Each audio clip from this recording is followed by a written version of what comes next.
Olá! Hoje a gente mergulha numa obra, assim, bem intensa, As Brasas, do Sandor Márai. Oi? Sim, uma história poderosa. A gente tem aqui uns trechos que mostram um acerto de contas, né?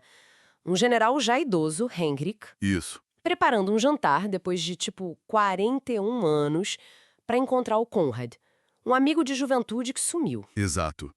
E esse jantar não é bem um reencontro amigável, né? Pelos textos fica claro que é uma confrontação, Uma confrontação super planejada. meticulosamente. O general viveu décadas isolado no castelo, remoendo uma coisa específica, A tal caçada. a caçada, onde ele tem certeza, ou quase certeza, que o Conrad tentou matar ele. Nossa!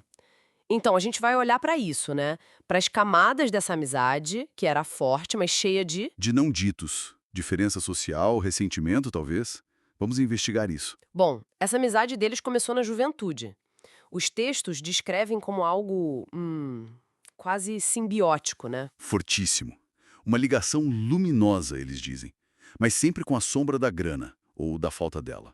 O Henrik era o rico aristocrata, o Conrad vinha de uma família que, assim, se sacrificava por ele. E tem aquela parte que diz que um perdoava a riqueza do outro, E o outro perdoava a pobreza. Isso já mostra uma tensão ali, né? Uma coisa meio. subterrânea. Com certeza. E aí entra a Cristina, A esposa do general. que foi apresentada a ele pelo próprio Conrad. Olha só. Pois é, e os trechos sugerem, assim, um triângulo complicado. Sim, o general lembra de um jantar um pouco antes da fuga do Conrad, Hum, onde ele se sentiu totalmente excluído. A Cristina e o Conrad conversando sobre os trópicos. um assunto que o Conrad que tinha introduzido para ela, né? Exato. Deixando o general de fora. E tem mais. O diário dela. O diário secreto da Cristina.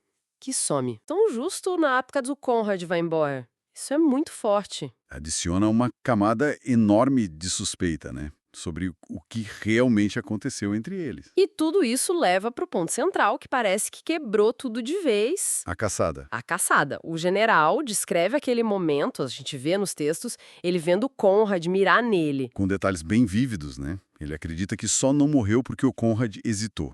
Bem na hora que um cervo apareceu. E o silêncio do Conrad depois disso. Para ele, para o general, foi a confissão. Uma confissão silenciosa. No dia seguinte, o Conrad some.